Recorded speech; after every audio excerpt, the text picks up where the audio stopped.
Anabaptism in the Netherlands survived the fall of Munster, but the movement lost coherence, fragmenting into several communities that reacted in different ways to what had happened. Most renounced violence, although Jan van Battenberg led a small group that still believed the New Jerusalem was imminent and carried out sporadic acts of destruction to prepare the way for this. The most significant leader during the next few years was David Joris, who urged pacifism and emphasised interior spirituality to the extent that external marks of Anabaptism were regarded as unimportant. Communities of his followers persisted for several decades, but Joris failed in his attempts to reunite the movement under his leadership, and he eventually left the area.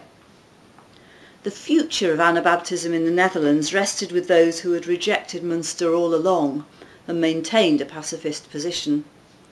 The key leaders were Obi and Dirk Philips, both of whom were baptised by Hoffman himself, an ex-Catholic priest, Menno Simons, from whom the Mennonites take their name, and Leonard Bouwens.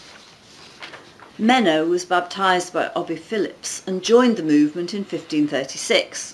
The following year he was ordained as an elder. He spent the rest of his life travelling among scattered Anabaptist communities, teaching and pastoring them, and gradually welding them into a coherent movement.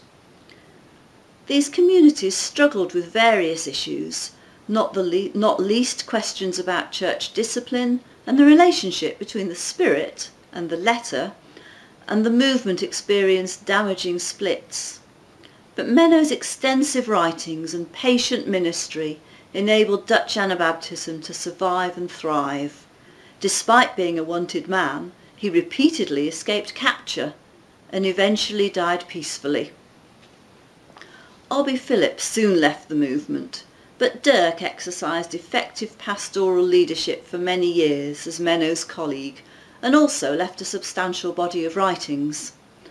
Bouwens, who was ordained by Menno in 1556, was a leading second-generation figure, travelling extensively across the region and baptising, according to his own detailed account, more than 10,000 people in the second half of the 16th century. Dutch Anabaptists survived in many places despite persecution. The area of Friesland in the north of the Netherlands was a place of refuge for many, but there were also vibrant communities in Amsterdam and elsewhere.